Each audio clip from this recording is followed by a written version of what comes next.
There is a particular kind of person you have almost certainly missed because missing them is the entire point. They have been on Facebook for 15 years. They are online every single day. They run the family group chat. They share the article. They quietly like your holiday photos. They know exactly what everyone is up to. And yet, if you scrolled their profile back through a decade of daily use, you would struggle to find their own face. A handful of pictures maybe, often none from the last 5 years. They are one of the most active people in your feed, and one of the least visible. And it is almost always someone from Generation X. The lazy explanation is that they are bad with technology, and that is simply false. This is the generation that installed the internet in its own adult life and learned every platform from scratch. They are fluent. The other lazy explanation is vanity, that they hate how they look now. And while that is real for some, it does not explain a pattern this consistent across millions of otherwise confident people. Something more specific is going on, and it is about when in a life the permanent record arrived. Here's the thing that makes Gen X different from everyone younger. They are the last generation whose identity was fully formed before the internet started keeping receipts. They built a self, a reputation, a way of being known, in rooms that did not save. Your teenage embarrassments were witnessed by 12 people and then, mercifully, forgotten because forgetting was the default of the world. A photograph was a physical object.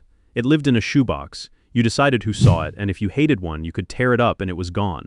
The idea that an image of your face would be uploaded, tagged, and kept forever, searchable by your employer and your ex and a stranger in another country, would have sounded insane. That is the world they formed their instincts in, and those instincts never left. Now put that person in front of a modern social platform, and something specific happens that researchers have a name for. It is called context collapse, described by the scholars Alice Marwick and danah. In real life, you are slightly different people to different audiences. You're one version of yourself with your closest friends, another with your mother, another with your boss, another with your children. That is not fakeness. It is basic social competence, and every functioning adult does it. Offline, those audiences stay in separate rooms. Social media takes every one of those rooms and knocks the walls down. Your boss, your mother, your school friends, your kids, and your ex are now standing in a single space, all looking at the same post at once, for a photo that is close to impossible to solve. A picture of you at a party that is perfect for your friends is a picture you might not want your employer studying, and Gen X feels this collision more sharply than anyone because they spent decades keeping those audiences skillfully apart before the internet fused them together. Younger people grew up assuming the audience was always merged and learned to perform for the crowd from the start. Gen X knew the rooms when they were still separate, so having them collapse into one feels less like normal life and more like a loss of control. And the safest number of photos to put into a space you cannot control, where every audience is watching at once, is very close to zero. There is a deeper layer from the sociologist Erving Goffman who described social life as theater.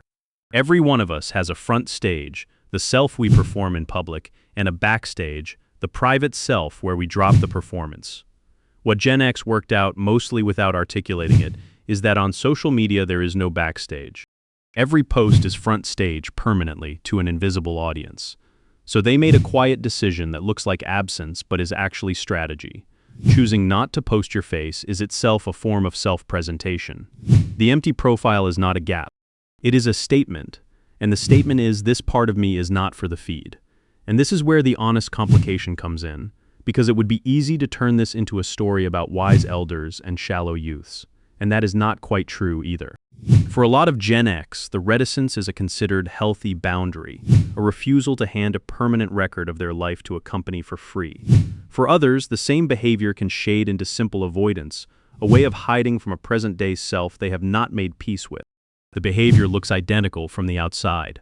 Only the person themselves knows which one it is, and it is worth being honest enough to ask yourself which it is for you. But the core of it is not fear, and it is not vanity. It is a generation that learned who it was in a world that let moments disappear, and that never fully accepted the new rule that everything must be kept. When they decline to post their face, most of them are not hiding. They are holding on to the one thing their whole upbringing taught them was normal, and their whole adulthood has quietly taken away. The right to be somewhere fully without it becoming a permanent public document. The right to live a moment instead of performing it. That is the cue most people miss. Are you one of the quiet ones? And if so, is it a boundary or is it avoidance? Be honest.